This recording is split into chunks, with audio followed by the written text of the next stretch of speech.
ચોરવાડ નગરપાલિકામાં total 6 ward છે, 24 ઉમેદવાર છે. કોંગ્રેસ પાર્ટીએ 24 ઉમેદવારને ચૂંટણી લડવા માટે ઊભા કરેલા છે અને એ સિવાય ટોટલી 6 વોર્ડ છે અને અમે 1 તારીખના રોજ ફોર્મ ભરેલું છે. ત્યારે ચૂંટણીમાં મુદ્દા કે જે અમે 10 વર્ષમાં જે કામગીરી કરી છે એ વિષય લઈ અને લોકો સુધી જાશું શું કામ કર્યા છે. જેમ કે 3.5 લાખ રૂપિયો જે ખાલી પ્લોટ હોય એમાં મકાન બનાવવા માટે અમે 1 રૂપિયો પાછો નથી આપવાનો હતો. એમાં 680 મકાન અમે મંજૂર કરી પાસ કરીને કામ પૂર્ણ કરી દીધા છે. એટલે 2380 લાખ રૂપિયા ચોરવાડની શહેરના લોકોને અપાવ્યા છે. એ સિવાય આવાસ યોજના જે ફ્લેટો છે એ અમે 400 ફ્લેટો બનાવ્યા છે. 200 ફ્લેટો ડ્રો કરી અને આપી દીધા. ત્યાં લોકો રહેવા વહી ગયા છે અને 200 ડ્રો એ 2 વર્ષ વ્યવસ્થા શાસન હતું એ હજી પણ એક પણ ડ્રો કરી નથી શક્યા. એટલે ફરી અમે આવતા ડ્રો કરવાના છે. એ સિવાય પણ મોટી સમસ્યા જે અમારી પહેલાં લોકોને પાણીની ખૂબ જ તકલીફ હતી.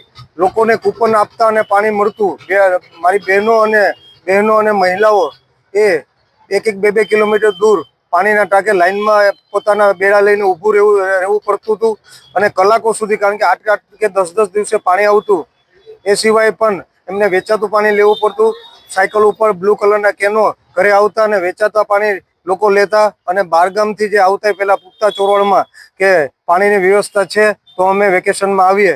આવી પરિસ્થિતિ અને ઘણા લોકો તો પાણીની સમસ્યાના હિસાબે ચોરવાડ શહેર મૂકીને પણ વહી ગયા છે.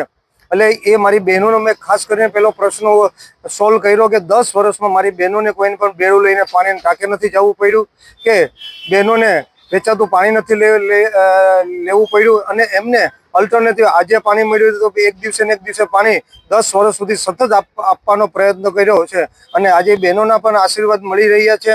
ત્યારે ખાસ કરીને એ આશીર્વાદ તો મળી રહ્યા છે ત્યારે 2 વર્ષના વ્યવસ્થાર શાસનમાં એ જે પરિસ્થિતિ પાછી પણ ઊભી થઈ હતી. કારણ કે આ મેં ઊભું કરેલું જે પાણીનું મેનેજમેન્ટ હતું એ પણ આ લોકો એ મેનેજમેન્ટ કરી ન શક્યા અને બહેનોને ફરીથી બેડા લઈને પાણી ભરવા જવું પડતું હતું.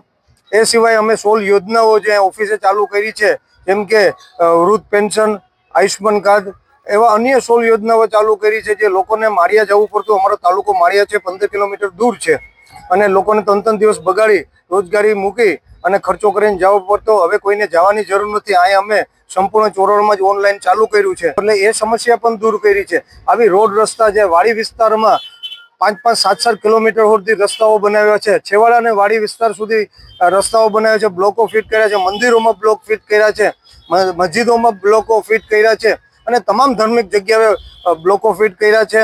એ સિવાય પણ સિટી લાઇટો છે, જે લાઇટો અમે એ સમય નાખી તો LED લાઇટો નાખવામાં આવી હતી તમામ ચોરવાડ શહેરમાં અને કામગીરી પણ 108ની સ્પીડ કરતાં પણ વધારે થતી. જ્યાં પહેલાં ચોરવાડ નગરપાલિકામાં જતા તો કામ ઓન ધ સ્પોટ જ થતું. આજે 2 વર્ષના વ્યવસ્થાર શાસનમાં લોકોને ધક્કા ખાવા પડે છે. લોકો ત્રાહિમામ થઈ ગયા. ત્યારે લોકો પણ કહે છે કે વહેલી ચૂંટણી આવે અને ચૂંટણી આવે ને અમે ફરી વિમલભાઈની ટીમને બેસાડી છે. આ સંપૂર્ણ આવી અનેક પ્રક્રિયા છે કે જ્યારે અમે સ્ટાર્ટિંગમાં સંભાળ્યું ત્યારે દુકાળ પડ્યો હતો ત્યારે એકી સાથે 56 ડંકી ફિટ કરી અને લોકોની સમસ્યા દૂર કર્યા હતા.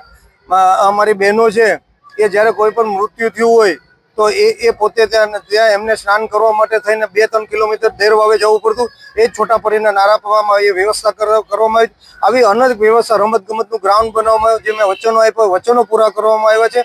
જે હું વાત કરું એટલી ઓછી છે કે અત્યારે લગભગ કામ પૂર્ણ કર્યા છે. પણ ફરી અમને વિશ્વાસ છે લોકો, કારણ કે અમે ફોર્મ ઉમેદવારી ભરી છે, લોકોને આગેવાનને પૂછીને ભરી છે. લોકો કીધું તમે ઉભા રહ્યો, અમે તમારી સાથે છે અને સંપૂર્ણ રીતે બહુમતી તો આવવાની જ છે.